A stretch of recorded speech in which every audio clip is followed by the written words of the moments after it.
Hey guys, welcome to Nine Links. This is your host Alex. Today I'm giving you a small updates on the Cymbidiums that they've been staying in the front of the house, not in the back. The back is way too hot. Even though in the front, I tend to put it on the side instead of like on the side near a wall or something to get a partial shade afternoon.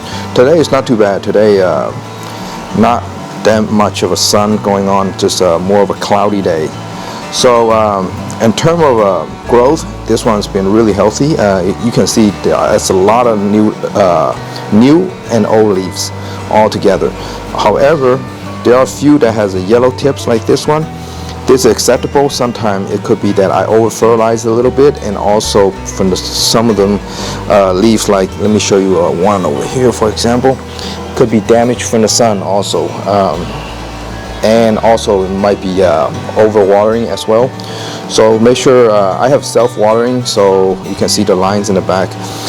They typically get water about every other day, and soaking about 15 minutes watering on here. So basically soak the whole entire pot and then skip a day. Right now usually I water, I don't want to say give it a day, like I water once a week, but for the hot weather like this, every other day, auto water should be fine. But once the temperature drop around, I would say 60-ish around there, I probably water it, once a week, roughly. Depends on how the weather goes. And this one is Cymbidium Ruby. So Cymbidium Ruby Chen is doing really well. And now in terms of bloom stalks, am I seeing any spikes? That's flower spikes. So far, I have not seen anything of that nature. Earlier this year, I did see some spikes coming out, but all of them are apparently leaf spikes.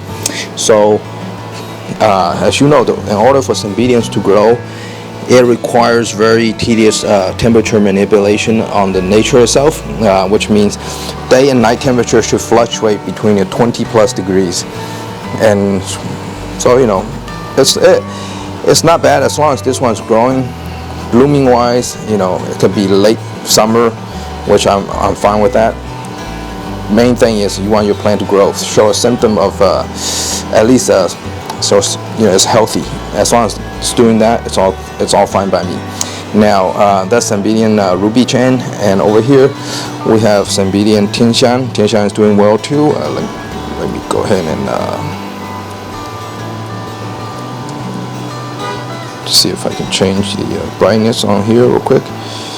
But overall it's doing well, and a lot of new growth as well. And as you can see, the leaves compared to year before that and the year before that too, this leaf is not darkening as much. Now I think the primary reason due to that is that I have an organic compost down there, and at the same time I water more frequent. Well, not frequent. Frequent is not a good word for watering Cymbidium. Watering at the right schedule. For the hot day, probably once, every other day is fine. I set the scheduling with every all the plants, so it's really hard to try to adjust one single schedule for one plant. So try to get them all together. During the hot day, it shouldn't matter that much, but once the weather dies down a little bit, it gets in the cool region, now watering become very tedious. If you overwater, they will cause root rots. If you water less, it will cause dryness. But anyway, so far doing great. Now in term of flowering, I don't see any spikes yet. I'm pretty sure maybe late summer. All right, okay, that's it for the updates on Cymbidiums. All right, take care guys, see you next time.